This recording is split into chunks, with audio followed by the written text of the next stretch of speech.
Zelensky asked an urgent question. How many more Ukrainian men and women will the Russian military kill before Western governments implement a ban on Russian energy? The chorus of voices calling for such a ban is growing. But how could Europe do it? The EU depends on Russia for about a quarter of its oil imports and about 40% of its gas. Meghan O'Sullivan is here with some answers. She is the director of the Geopolitics of Energy project at Harvard's Kennedy School.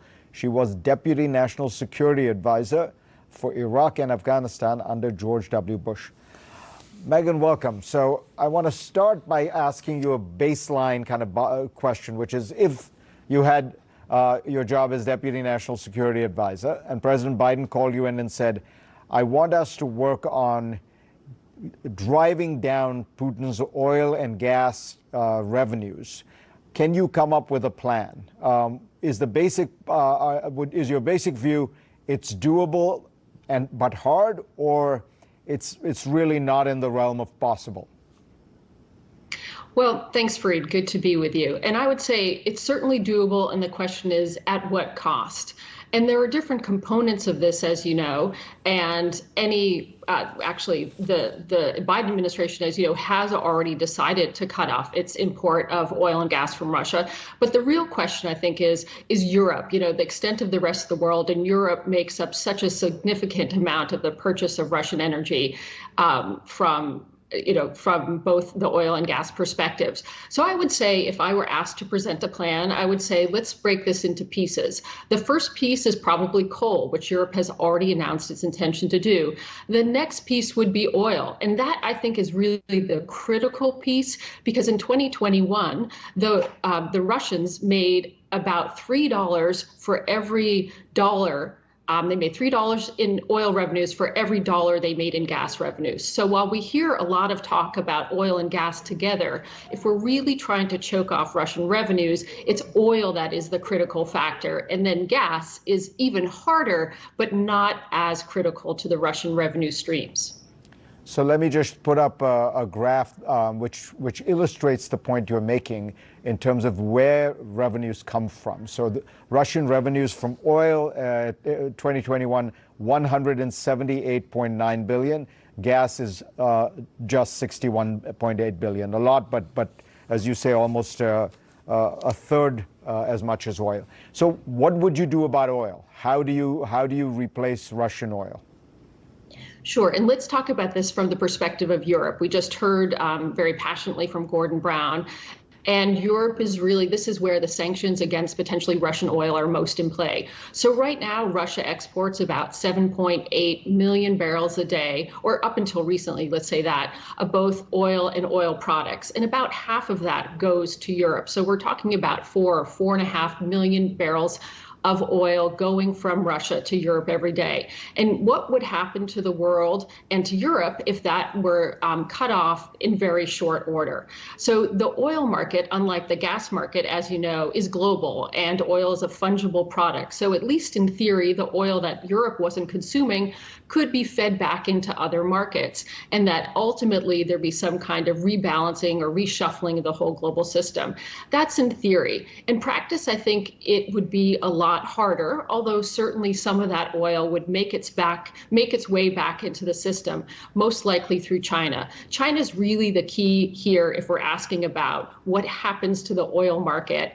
It depends on how much China takes. China has the ability to take a lot of that, let's say a substantial portion, the majority of that 4.5 million barrels of oil that Europe might not take, but that is just from a feasible, technical feasibility.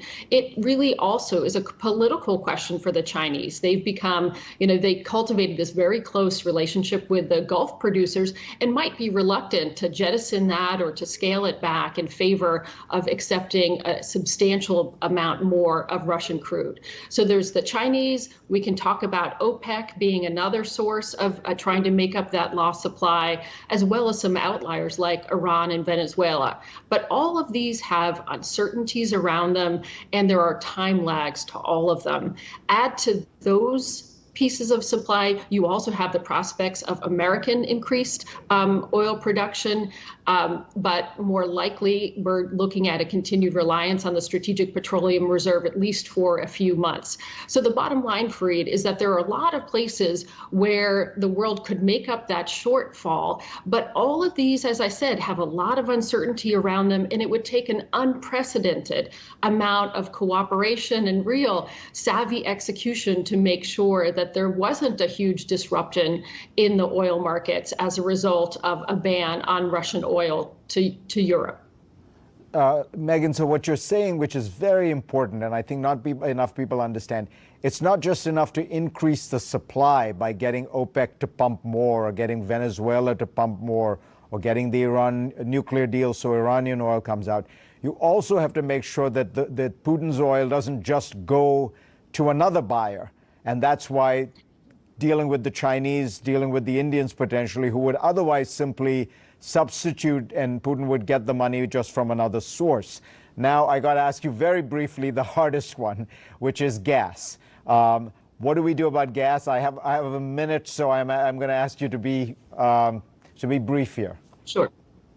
Okay, so the International Energy Agency says, looking at this from a less political, more technocratic perspective, they say of the 155 BCM of gas that flows from Russia to Europe every year, that by the end of this year, 2022, the Europeans could displace a little more than half of that Russian gas. And this would be through a variety of ways. It would be through increased LNG, liquefied natural gas from other sources, a significant increase in coal, a very modest increase in renewable energy, and an increase in nuclear capacity, and very significantly, about 10% of that reduction of the 155 would come from demand destruction, basically conserving energy.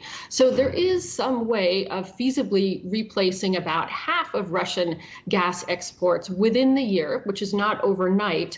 But again, all of this requires a lot of coordination, and it would still leave a significant shortfall that would end up resulting in much, much higher prices, particularly for Europeans, and would result probably in more demand destruction because there wouldn't be sufficient quantities of gas to meet demand in the immediate term.